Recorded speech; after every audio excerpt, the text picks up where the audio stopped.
Il y a eu une croissance industrielle manifestement insuffisante, une stagnation de l'agriculture, une stratégie dans le secteur du tourisme, dans les services globalement qui étaient mal vus. Et on s'aperçoit en fin de compte que tout ça, c'est très largement lié au fait que les problèmes clés auxquels la Tunisie allait se confronter, les problèmes qu'on a évoqués tout à l'heure, n'ont pas été identifiés par les responsables politiques et administratifs, et que les actions de correction n'ont pas été prises tout simplement parce que la corruption dans ce pays-là, depuis des années, s'est déchaînée et a corrompu les institutions qui auraient permis, de voir tout ça. Et alors que la Tunisie avait construit des institutions modernes, efficaces, pendant, 2 décennies, eh bien, le système de corruption qui s'est mis en place depuis la fin des années 90 a véritablement corrompu ces institutions, découragé l'investissement privé local, l'investissement international. Le népotisme a véritablement conduit le pays dans le mur. Et quel type, je dirais, de leçons peut-on tirer pour la Géorgie? Donc il faut bien réfléchir au succès du modèle de croissance. Il faut réfléchir à la possibilité de s'insérer dans les chaînes d'exportation internationale. Il y a certainement des possibilités dans ce domaine dans lesquelles, à mesure où on s'aperçoit que les pays de l'Est européen qui ont beaucoup bénéficié de ces questions-là perdent de leur avantages comparatifs. Il faut certainement investir dans l'intelligence, la connaissance. De ce côté-là, il y a énormément de choses à faire, que ce soit pour l'exportation de services ou pour l'exportation de main-d'œuvre, cette fois-ci de main-d'œuvre qualifiée. Il faut travailler sur les avantages comparatifs. Et puis, il faut surtout réfléchir aux risques que j'ai évoqués tout à l'heure, aux cyclones et aux tsunamis qui peuvent arriver. Et c'est là qu'il faut, je dirais, se dire qu'en ce domaine-là, il faut se méfier, je dirais, du laisser faire, laisser aller. Et que pour conduire des politiques publiques, pour travailler sur les avantages comparatifs. Les avantages comparatifs, c'est pas ce que Ricardo imaginait, c'est-à-dire on a un climat qui permet de faire du vin, c'est merveilleux. Non. Les avantages comparatifs dans le domaine agricole comme dans le domaine industriel, ça se construit sur le long terme, sur 20 ans, ça implique des politiques publiques de long terme. Et pour conduire cette politique publique, il faut des institutions publiques de grande qualité. Et pour ça, dans ce domaine, il y a des principes qu'il faut respecter. Ces principes pour la construction d'institutions modernes, qui peuvent se développer rapidement. Ce sont des principes qui ont été découverts par César il y a 2000 ans, mis en œuvre par Napoléon, par Bismarck. Et c'est très simple, je les rappelle, il faut avoir des objectifs très clairs, des systèmes d'organisation qui sont également très cohérents avec ces objectifs. Il faut sélectionner son personnel sur la base du mérite, non pas sur la base du népotisme. Il faut gérer les ressources humaines sur la base de la performance et non pas sur la base, je dirais, des habitudes et également du chronisme. Il faut avoir une structure salariale qui ne soit pas basée sur un historique de salarial complètement obsolète, qui soit basé sur les données du marché. Il faut sélectionner les managers de ces institutions sur la base de leurs compétences en matière de management, également sur la capacité de leur qualité de leadership. Et puis, il faut mettre en place des systèmes de contrôle et d'audit. Alors, je pense qu'il faut donc, dans la plupart des pays émergents, avoir la capacité de monter des institutions modernes. Or, ce n'est pas facile dans les pays qui sortent de conflit, dans les pays comme le vôtre, parce qu'il y a une contradiction terrible entre le fait qu'on a des sociétés fragmentées, des sociétés sortant de conflit avec des tensions extrêmement dures, dans lesquelles on a tendance à octroyer les institutions comme on octroie un butin aux différentes factions, qui vont se servir sur ces institutions au lieu de les servir, qui vont essayer de les piller la plupart du temps. La construction d'institutions modernes sur la base de ce que j'évoque là, c'est une tâche qui est extrêmement difficile dans un pays sortant de conflit. Et c'est une tâche qui n'est jamais gagnée complètement, même si on arrive à monter quelques institutions maintenant de ce genre-là, c'est un conflit politique. Les aspects techniques sont déjà assez difficiles, donc pas sont maîtrisables. Par contre, la dimension politique de la construction d'institutions modernes dans ce contexte-là est extrêmement difficile. C'est un sujet qu'on va discuter beaucoup plus en détail. En tout cas, merci et un petit peu. Thank you. Before I turn it over to our next panelist, Mr. Singmo, just a couple thoughts or really more questions too. I know you have your remarks prepared, but some points that perhaps you could think about addressing in the rest of the panelists as well.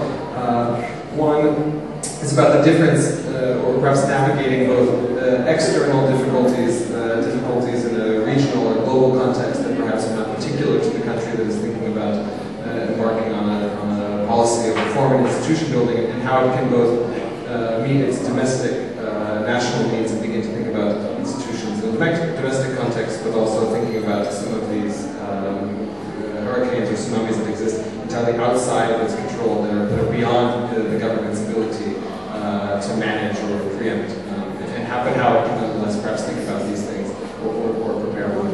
And the other interesting point is about there are in fact two, if not more, but two communities in any state embarking on a policy of reform or institution building, and there's a pro-reform constituency, but there's also an anti-reform constituency, or one skeptical or hostile to reform that perhaps objectively correctly sees that its interests would be harmed under a reform program.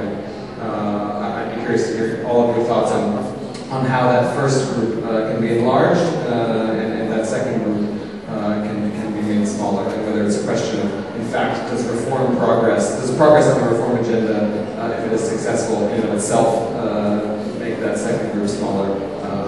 And anyway, I turn the floor to you, and if you can, please be brief as we're short on time. Thank you.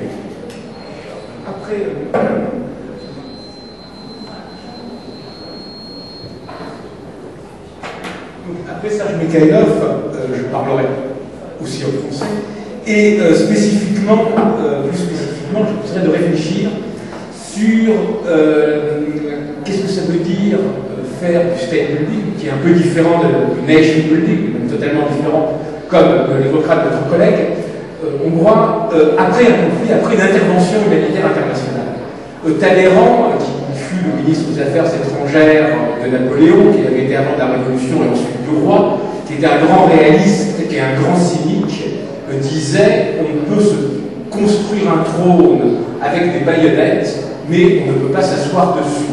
Alors c'est vrai, évidemment, quand on prend le pouvoir par la force, c'est vrai aussi pour la communauté internationale quand elle mène des interventions pour renverser un dictateur ou un régime particulièrement sanglant au nom de la responsabilité de protéger ou du droit d'ingérence. Et cette question de qu'est-ce que l'on fait après, de qu'est-ce qu'il est possible de reconstruire comme État, est réellement le défi principal. On le voit aujourd'hui tragiquement en Afghanistan et en Irak. Et c'est aussi une des raisons pour lesquelles il y a tellement d'hésitation à intervenir en Syrie. Alors cette question est différente de celle des failed states, des États faillis, dont a parlé Serge Mikhailov. Disons, pour revenir à cette question du state building après l'intervention, il y a eu, après la chute du mur de Berlin et la fin de la guerre froide, un grand retour d'un mot qui était tombé en totale désuétude, qui était le protectorat. Ça fait très 19e siècle, au début du 20e siècle, il y avait le protectorat autrichien sur la Bosnie, il y avait les protectorats ou les mandats français ou britanniques sur la Syrie, etc. Le mot était totalement tombé en désuétude et il est revenu à la charge, il est revenu sur le devant de la scène après la chute du mur de Berlin. Il est notamment revenu sur le devant de la scène dans deux cas très précis qui ont été le Kosovo et Timor oriental. Deux cas où il y avait eu des interventions internationales au nom du droit d'ingérence. À l'époque, on ne parlait pas encore de responsabilité de protéger. Et dans ces deux cas, les interventions internationales ont non seulement été des succès pour renverser les régimes en place, pour chasser, donc faire partir les Serbes du Kosovo, le pouvoir de Belgrade du Kosovo, ou l'Indonésie du Timor oriental, mais en plus, dans ces deux cas, cela a marché. C'est-à-dire que ces deux États sont devenus des États, le Kosovo n'étant pas membre des Nations Unies, mais il le sera un jour, qui sont plus ou moins démocratiques, et vaille que vaille, les choses vont plutôt bien. Pourquoi cela est possible? Parce qu'ils étaient petits, parce qu'il y avait des populations homogènes, qui le sont tragiquement devenus comme le Kosovo, puisque les Serbes ont de fait, les Serbes qui vivaient au Kosovo, ont de fait été obligés de partir, et voilà, donc vous voyez, ce sont des succès. À l'opposé, nous avons ces échecs dont nous parlions juste avant, qui sont l'Afghanistan et l'Irak, notamment. Alors pourquoi cela a marché dans un cas et pas dans l'autre? Donc, c'est un peu les thèmes de réflexion que je voudrais avoir sur 3 points. Alors, le premier, la question de la légalité internationale. C'est-à-dire, est-ce que cette intervention, qui était faite par la communauté internationale, par l'OTAN, le Kosovo, etc., avait un cadre légal? On s'aperçoit que la légalité de l'intervention n'est pas une garantie de succès ni d'échec. Le Kosovo a été, au strict regard du droit international, une intervention illégale, puisqu'il n'y avait pas le mandat explicite du Conseil de sécurité des Nations Unies. Il y avait une légitimité, ce n'est pas tout à fait pareil, une légitimité qui venait du fait que l'Assemblée générale des Nations Unies, qui n'a pas de pouvoir de Conseil d'intervention internationale, avait exprimé son indignation sur les crimes serbes, et on a d'ailleurs une situation similaire aujourd'hui, où 130 pays des Nations Unies, l'Assemblée générale, ont voté sur la Syrie. Donc il n'y avait pas de cadre international. Ça a été régularisé après coup, lors des accords de paix. Et cela a marché. On peut dire à l'opposé, la même chose pour l'Irak, où il n'y avait pas de légalité internationale. On a tenté de légaliser après coup, avec l'entrée en liste de l'ONU. Ça a raté, parce qu'il y a eu l'attentat qui a coûté la vie au représentant des Nations Unies, Sergio Miranda de Mello. Ensuite, l'ONU s'est quasiment totalement retirée, et c'était l'engrenage vers la guerre civile que l'on a connue, des violences et plus de 150 000 morts. En Afghanistan, une autre intervention qui a totalement raté, donc après la guerre avec un succès de l'après-guerre, il y avait pourtant un cadre très clair de l'égalité internationale, une résolution des Nations Unies, etc. Cela a été absolument dans les règles, mais cela a raté. Donc, ce n'est pas là la différence qui fait le succès ou l'échec. Alors, probablement, c'est le type d'intervention, mais surtout son ampleur.